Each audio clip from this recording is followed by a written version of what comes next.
Bom dia, sexto ano. Bem, como vocês estão sabendo, essa semana a gente continuou só aula online, porque é sexta-feira de carnaval, mas vamos ter aula pra gente não ter um atraso grande na nossa matéria. Semana que vem a gente não vai ter aula. Voltaremos daqui a 2 semanas. Mas como eu falei a vocês, a gente vai começar a ver a matéria do livro hoje. Começaremos com o que foi apresentado na aula passada, o capítulo Tempo e História. E eu não vou passar nenhuma atividade do livro para vocês hoje. Vamos ver a matéria inicial do livro, não o capítulo inteiro, lógico. Vamos ver só as primeiras páginas. Vou passar uma coisinha para vocês copiarem no caderno e a gente faz uma atividade em aula. Primeiramente, esse capítulo, tipo História, a gente vai tratar da questão de como a gente pode perceber o tempo, o que a gente entende como história. É uma grande introdução a vocês do que é a matéria de história, praticamente. Podemos perceber a passagem do tempo de diversas maneiras. Por exemplo, observando o movimento aparente do Sol, notando em qual estação do ano estamos, utilizando instrumentos de medição do tempo como relógios e calendários. Além disso, podemos analisar as permanências e as transformações na sociedade com o passar do tempo, verificando o que ficou parecido ou o que mudou no costume das pessoas.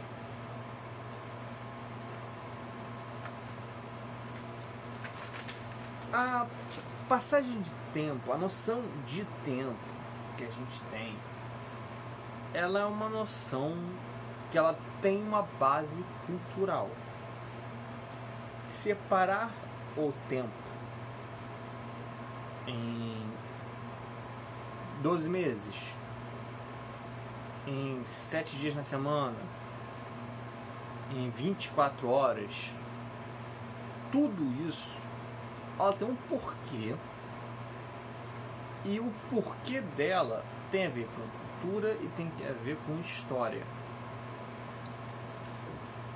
Um exemplo que eu vou dar para vocês, eu não sei se vocês já ouviram falar disso, mas o horário, 1 da tarde, 2 da tarde, 3 da tarde, 4 da tarde, no mundo ele é separado em fuso horário, ou seja, em uma faixa de terreno na Terra, que ela pega uma região boa, determinados países ou até estados, o país é muito grande, tem um horário que ele seguia. O horário do Brasil, o horário oficial de Brasil, é o horário de Brasília, que ele é o -3. Mas por que -3? Porque a faixa inicial, o fuso horário inicial, ele pega uma cidade na Inglaterra chamada Greenwich. E a partir dessa faixa, o que tiver à esquerda é o menos, e o que tiver à direita é o mais. Como assim menos e mais? Aqui é Greenwich. Digamos que aqui é o fuso de Brasília. O -3. São -3 horas em relação a Greenwich. Então, se em Greenwich, o horário oficial da Inglaterra é meio-dia, no Brasil serão 9 da manhã. E se for para cá, no caso, será 3 da tarde. E assim vai por diante, dando a volta do planeta até chegar de novo no marco zero, Greenwich. Porque vocês têm que ter sempre uma noção de que o planeta é redondo. Então, se a linha vem para cá, ela faz isso aqui e volta. E por que eu estou falando isso para vocês? Porque a relação do tempo é relativo, conforme vai tendo o local que você está na Terra. Você não está no mesmo horário aqui do Rio se você estiver, digamos, em Hong Kong, na China. Lá vai ser outro horário. Pode, inclusive, pela distância, pela variação de fusos horários, ser outro dia. Vocês nunca ouviram falar que no Japão eles comemoram a virada do ano antes da gente? Por quê? Porque por essa questão de horário, de fusos, a virada de ano no Japão chega antes para eles do que para a gente. E é normal, porque é uma questão física do nosso mundo de estar dando uma volta ao redor do Sol, e a parte que é em relação ao Japão acaba essa volta primeira que a gente, que está aqui no Brasil. O tempo. No estudo da história, analisamos fatos que ocorreram no passado, estabelecendo relações com o presente. Dessa maneira, compreender o conceito de tempo, verificando seus aspectos naturais e culturais, sempre lembrem que existem dois motivos para isso. Greenwich, ele não é o fuso horário zero à toa. Quando ele foi feito, a Inglaterra era o império mais forte do mundo. E até por uma maneira de se apresentar como um centro do mundo, é que o marco zero de fusos horários, que foi adotado por todos os outros países, começa na Inglaterra. Então tem um porquê a gente começa essa marcação ali. Não porque que o mundo começou e o horário inicial do planeta Terra começava nesse ponto que veio a ser a Inglaterra. Não. O ponto zero de horário pode ser em qualquer país, mas por uma convenção histórica começou a ser marcado a partir de Greenwich, na Inglaterra. Viu? A gente está pegando um fato do passado, de quando os fusos horários foram criados e foram adotados por outros países, para entender o porquê hoje em dia existe essa diferença de horários. Passado explicando o presente. Isso é história. E além dos aspectos culturais e naturais, é essencial para o desenvolvimento dos estudos históricos a gente compreender como eles se conectam. Por que esse fato histórico aconteceu dessa maneira? Esse fato natural aconteceu dessa maneira. O que esse fato natural influencia no cultural? Um exemplo. Por que no Brasil se tem o costume de tomar banho todo dia? Não é costume no mundo inteiro, gente. Tem países que não se toma banho todo dia. Aqui se toma banho todo dia porque, naturalmente, o nosso país é um país quente. Então, para poder refrescar o corpo, tomamos banho todo dia. Em países muito frios, não se toma banho todo dia, porque o nosso corpo naturalmente faz uma coisinha na nossa pele chamada capa de gordura. E essa capa de gordura nos ajuda a proteger do frio. Se você tomar banho todo dia num país muito frio, a sua pele vai ser menos resistente ao frio e ela pode começar a se machucar sozinha. Então, tomar banho todo dia é uma questão cultural por causa de um fator natural. Você já reparou que existem diversas maneiras de perceber a passagem do tempo? Vamos ver uma delas. Quando percebemos a passagem do tempo por meio da observação da natureza, do crescimento dos seres vivos, por exemplo, estamos acompanhando o tempo da natureza. Ele não depende de ações humanas e se manifesta por meio de fenômenos naturais. Exemplos de tempo medidos pela natureza. Por nascer do sol. É natural. o ser humano não tem como influenciar no nascer e pôr do sol. Fases da lua. A lua hoje é lua cheia, quer dizer que ela está totalmente iluminada. A lua daqui a 2 semanas é uma lua minguante.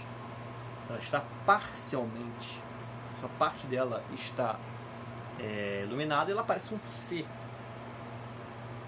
A lua hoje é lua nova, quer dizer que uma parte boa dela está iluminada, mas não totalmente como na lua cheia.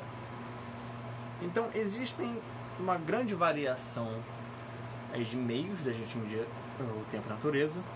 Um meio que tem um pouquinho de ação humana, mas é ainda assim natural, é o florescer de plantas. No caso de um plantio, digamos, o feijão, estou plantando feijão.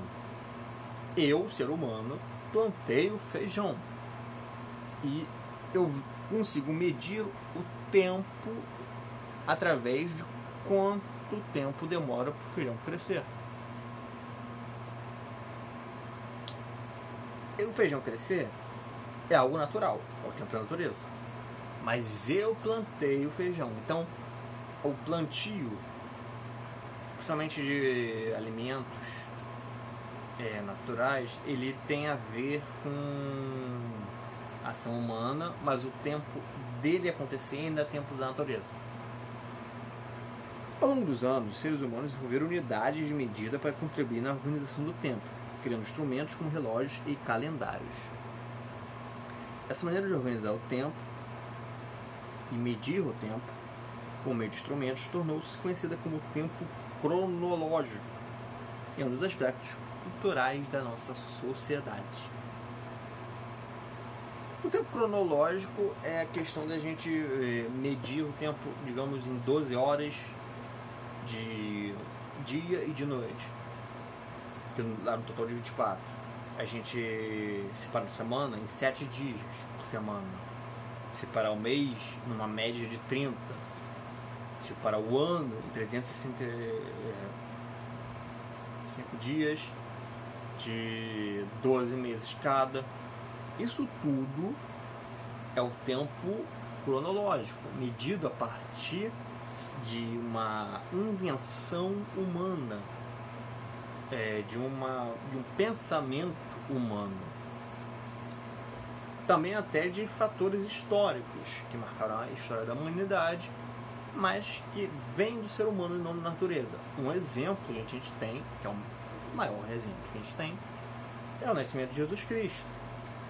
Todo o nosso tempo anual, aqui na nossa cultura do Ocidente, é marcado pelo nascimento de Jesus Cristo. O tempo que vem antes dele é sempre marcado alguns anos antes de Cristo. E eles vão decrescendo. E o tempo que vem depois de Cristo, ele é sempre marcado como depois de Cristo, ele vai crescendo. Vocês vão ver isso melhor quando chegar nessa parte. Tem essa parte no nosso livro. Mas estou explicando para vocês, dando um exemplo de tempo cronológico. Tempo histórico. Uma outra maneira de a gente poder perceber a passagem do tempo é analisando as transformações e as permanências nas sociedades ao longo dos anos. Esse tempo é chamado tempo histórico e é utilizado como recursos por historiadores para explicar os diferentes ritmos de transformações da sociedade ao longo dos anos. Eu pulei uma parte, gente, foi mal. O que eu falei de Jesus é o tempo histórico. Tempo cronológico é realmente de número. Tem número, é cronológico. Tem a ver com a natureza? Tempo é natureza. Tem a ver com a história da humanidade? Tempo histórico. Exemplos de tempos históricos. Nascimento de Jesus, grande marco. Chamar de idade antiga, idade média, idade moderna. Separar a história da humanidade em períodos exatos. Tempo histórico. Analisando o tempo histórico, podemos perceber o ritmo de transformações da sociedade. verificando que cada grupo se desenvolve de maneira diferente, dependendo de sua cultura e de seus costumes. Ao observarmos roupas de épocas passadas, por exemplo, estamos analisando o tempo histórico, verificando como os costumes de se vestir mudou ao longo do tempo. O que a gente está vendo nesse exemplo de roupa, uma questão cultural, ou seja, a roupa datando de quando ela veio. Então, se ela está datando de quando ela veio, ela está falando do tempo que ela veio. E por isso ela ajuda na marcação de tempo histórico. É o que eu falei, a gente divide a história da humanidade em determinados períodos. Idade antiga, idade média, idade moderna, idade contemporânea. E essa marcação, ela nos ajuda a organizar como a gente consegue classificar as coisas. É mais pra gente entender o tempo em que tinha um povo chamado Roma, que dominou uma grande parte dos territórios que a gente conhece como Europa e norte da África, é a Idade Antiga. É pra gente não se perder, porque, gente, a história da humanidade é muito grande. Nós existimos há muito e muito, muito tempo. E tivemos diversas culturas ao longo do tempo. E houveram algumas que se destacaram muito e que meio que mudaram os rumos de como as outras sociedades iriam se desenvolvendo. Esses marcos históricos, essas culturas importantes, esses povos importantes, tudo isso a gente organiza em pedaços históricos para poder sempre criar uma noção de continuidade. Roma aconteceu, fez um império, ela caiu. Quando ela cai, marca o início da Idade Média, e que transformações acontecem na Europa. Aí depois da Idade Média vem a Moderna, quando alguns países europeus começam a espalhar pelo mundo e por aí vai. Você está vendo? Eu estou ligando fatos através de tempos históricos para me organizar e assim poder passar esse conhecimento adiante. Diacronia e sincronia. Para analisar o tempo histórico, é possível adotar duas perspectivas diferentes. Vamos ver. A perspectiva diacrônica, quando se estuda uma sociedade através do tempo, analisando todo o processo e constituiu as transformações ao longo dos anos. Por exemplo, para entender como o Brasil se transformou em república, é necessário analisar o que aconteceu anteriormente, durante o Brasil Império e o Brasil Colônia. Ou seja, a perspectiva diacrônica é o que eu estava fazendo.